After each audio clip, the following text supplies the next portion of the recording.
no doubt. Cristiano Ronaldo's first goal for United. It's a magic goal for Manchester United. Rooney! Oh, wonderful! Oh, that was brilliant! By David Beckham. Yes! Unbelievable!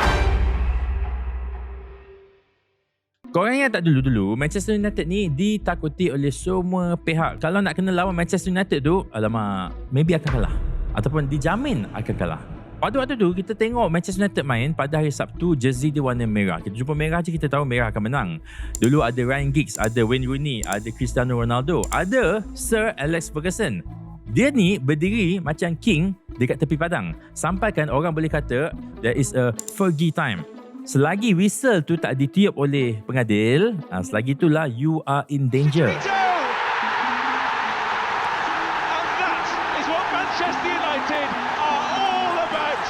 Tapi sekarang ni, stadium bocor. Players dia tak reti nak marking, nak tackle, and most importantly lah, nak score. Substitution. Gaji total ratusan juta ringgit setahun, tapi kalah dengan Brighton. Lepas tu, kononnya lah nak save duit. Kelab ni pergi potong staff, pergi buang ataupun reducekan the canteen punya operations.